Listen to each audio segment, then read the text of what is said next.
What's up, everybody? Bumpkin Evan here. Today we're going to be reacting to 8 British habits that are rude in Australia, and I'm going to see if I personally find these things rude as well. Rightio, let's get right into it. Move to Australia, but some of the things we Brits do without even thinking are actually considered a little bit rude here. And trust me, I had to learn these things the hard way. So grab yourself a cuppa and let's get into it. Hey mate, welcome back. If you're new here, I'm Sam, a British actor documenting my journey of escaping the UK for a better life here in Australia. Now, it's important for You want to come to Australia for a better life? Yeah, nah. Good luck affording a house. me to note that while these aren't the best habits, they're not going to destroy any friendships here in Australia. So number one is parking against the flow of the traffic. Now in the UK, if you want to park on the side of the road, you can Yeah, no, there's a car, that's literally doing that in my street. Legit. park any direction you want. Here in Australia, though, you are not allowed to park against the flow of the traffic. And legalities aside, it's just seen as lazy and really annoying to other Aussies. Aussies will be like, what a drongo, one idiot. You drongo? I had my stag Yeah, bloody drongo, dog.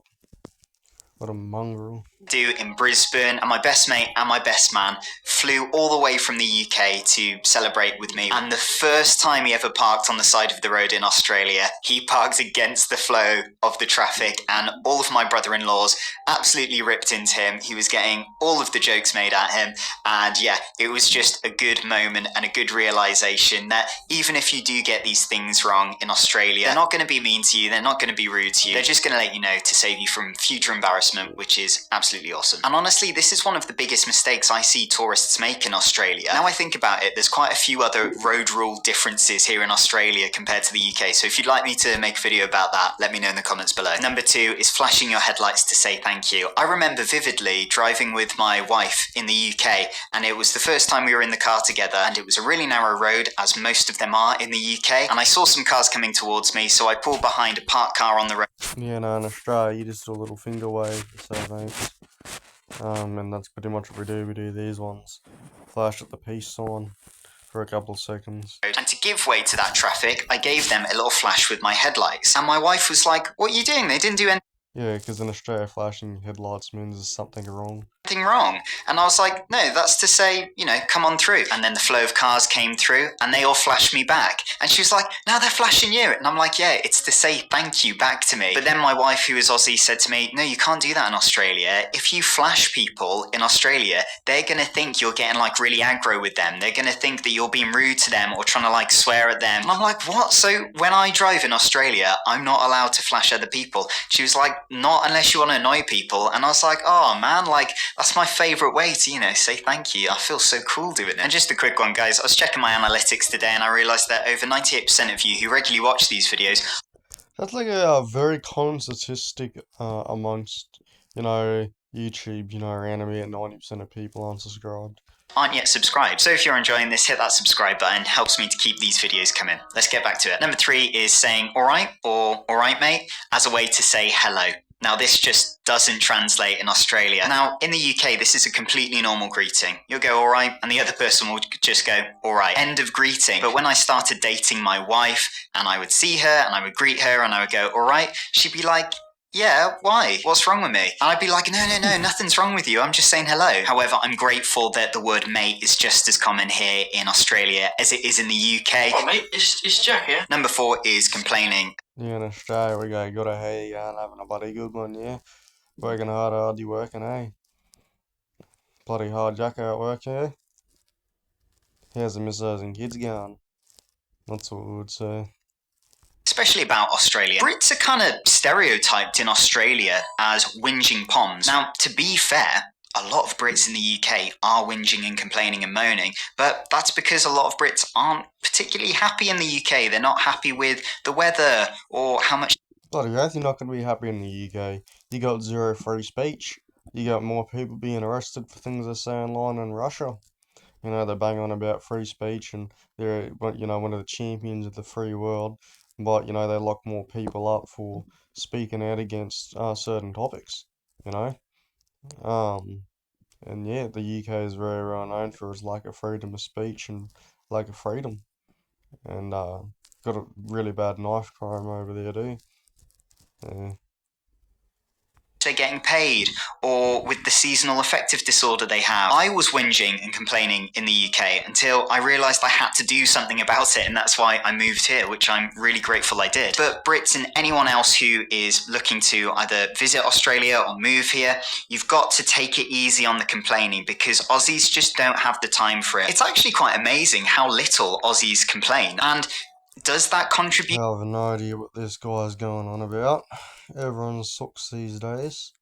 I mean, I was saying that about, you know, vast majority of people live in Australia are foreigners. But, you know, pretty much everyone I know, Aussie or not, complains all the time. Just whinge and sucks, and yeah, that's pretty much everyone. To their overall happiness? I would say so, because there's that experiment you can do where if you go a whole 24 hours without complaining, you don't let yourself say one negative thing, most people end up being much happier at the end of it. Now, some people might say, Sam, that's just toxic positivity.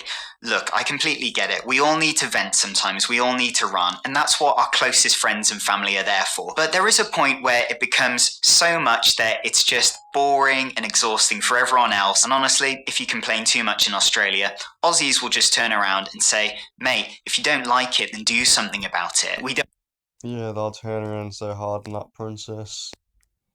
Or you need to, you know, get some concrete in you. You need to stop being such a suck.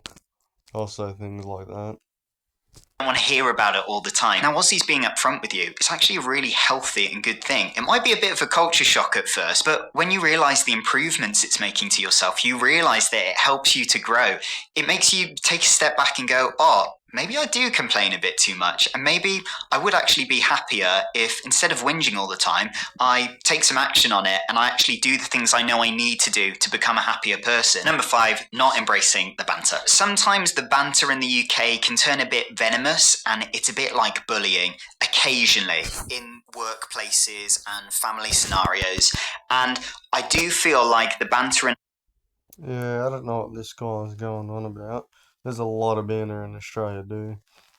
Australia is just a bit healthier, a bit less trying to pull you down and more lift you up. Now, I know a lot of people complain about tall poppy syndrome here in Australia, but honestly, I don't really encounter a lot of it. I don't really see a lot of it. And when Aussies are cracking the odd joke at you, you actually feel like you're part of their family and their group, as opposed to in the UK, if people are poking banter at you, sometimes it feels like they're trying to alienate you and push you out of the group. Don't forget the thumbs up. Oh, friend! Oh, new friend! Dogs don't always know what's good for them. Lucky you do. Optimum adult formula with natural fibre. What does it take to be a master? Determination. Oh, friend! Please be my friend! So my best advice What the hell's that? A little bit annoying.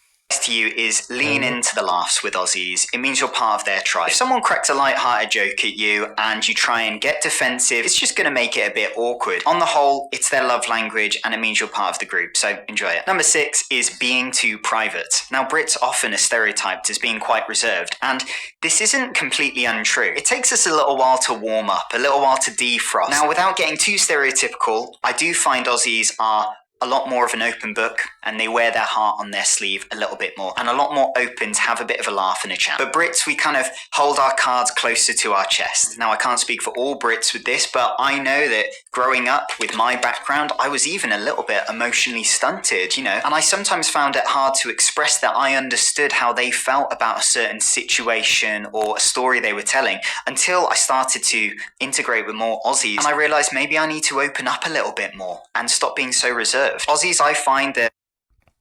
Yeah, nah, I wouldn't be sitting to open up about a lot of things to people.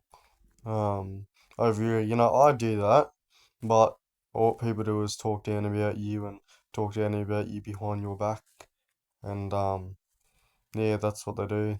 They judge you. Sometimes people aren't always as direct, especially if it's female. They're very indirect.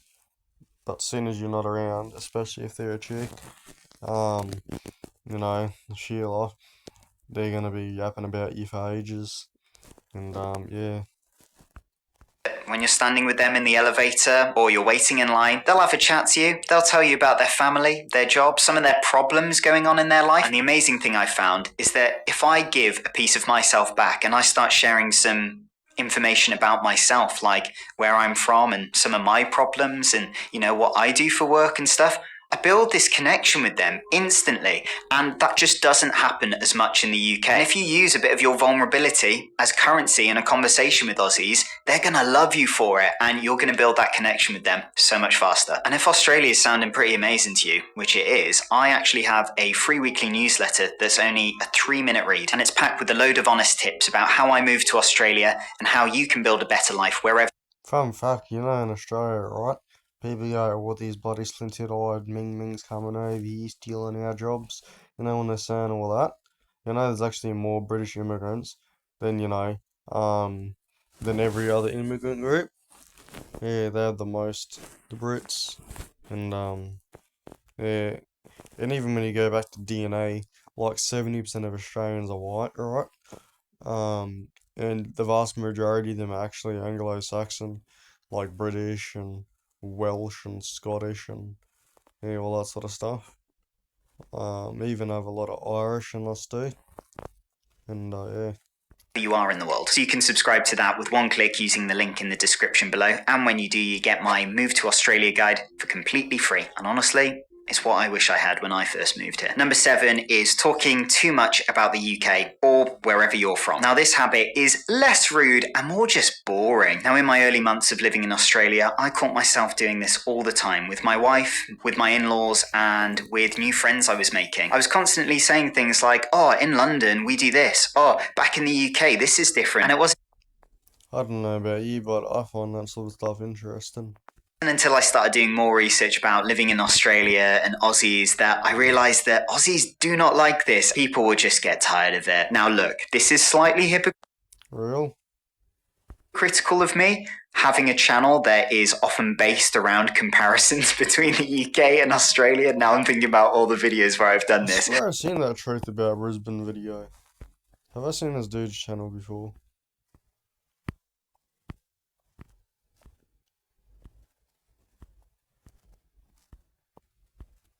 I swear I've seen one of his videos. Maybe not.